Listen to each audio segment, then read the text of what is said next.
Kannur collector Arun K വിജയനെതിരെ chief സെക്രട്ടറിക്ക് പരാതിയുമായി കോൺഗ്രസ്. സർവീസ് ചട്ടം ലംഘിച്ച CPM പരിപാടിയിൽ കളക്ടർ പങ്കെടുത്തെന്നാണ് പരാതി.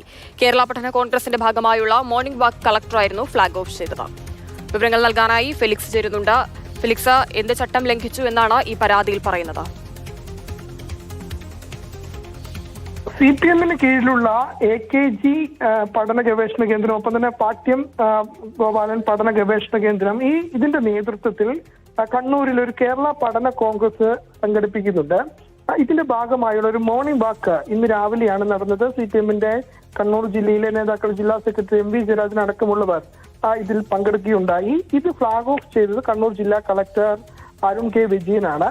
ഇതിനെതിരെയാണ് ഇപ്പോൾ ചീഫ് സെക്രട്ടറിക്ക് കോൺഗ്രസ് കണ്ണൂർ ജില്ലാ നേതൃത്വം പരാതി നൽകിയിട്ടുള്ളത്. പരാതിയിൽ പ്രധാനമായും പറയുന്നത് ഇതൊരു CPM-മായി ബന്ധപ്പെട്ട ഒരു സംഘടനയുടെ പരിപാടിയാണ്. ആ പരിപാടിയിൽ സർവീസ് ചട്ടം ലംഘിച്ച് കളക്ടർ പങ്കെടുത്തു എന്നതാണ്. അതായത് ഒരു രാഷ്ട്രീയ പാർട്ടിയുടെ ഭാഗമായ ഒരു സംഘടന നടത്തുന്ന പരിപാടിയിൽ കളക്ടർ അവിടെ എത്തി ആ പരിപാടിയിൽ പങ്കെടുത്തു. അതിന് പിന്നിൽ ADM നവീൻ ബാബുമായി ബന്ധപ്പെട്ട കേസിൽ കളക്ടർക്ക് സംരക്ഷണം ലഭിച്ചതിന്റെ പ്രത്യുപകാരം എന്ന രീതിയിലാണ് കളക്ടർ ഈ പരിപാടിയിൽ പങ്കെടുത്തത് എന്നതാണ് കോൺഗ്രസ് ആരോപിക്കുന്നത്. അതിനാൽ കളക്ടർക്കെതിരെ നടപടി വേണം എന്നും ഈ ചീഫ് സെക്രട്ടറിക്ക് അയച്ച ഈ പരാതിയിൽ കണ്ണൂർ DCC പ്രസിഡന്റ് മാർട്ടിൻ ജോർജ് വ്യക്തമാക്കുന്നുണ്ട്. ഏതായാലും വിമർശനം ഉയരുന്നുണ്ട്. പക്ഷേ കളക്ടർക്ക് ഈ വിഷയത്തിൽ എന്താണ് പറയാനുള്ളത് എന്ന കാര്യത്തിൽ വ്യക്തതയില്ല. കളക്ടറെ ബന്ധപ്പെട്ടപ്പോൾ അദ്ദേഹം ഫോണിൽ ബന്ധപ്പെടാൻ കഴിഞ്ഞിട്ടുമില്ല. ഏതായാലും എന്താണ് കളക്ടർക്ക് ഇതിൽ പറയാനുള്ളത് എന്നാണ് ഏറ്റവും പ്രധാനപ്പെട്ട കാര്യം. ഏതായാലും നമ്മൾ മനസ്സിലാക്കുന്ന അനുസരിച്ച് ഇത് ഒരു പാർട്ടിയുടെ പൂർണ്ണമായും പാർട്ടിയുടെ അധീനതയിലുള്ള ഒരു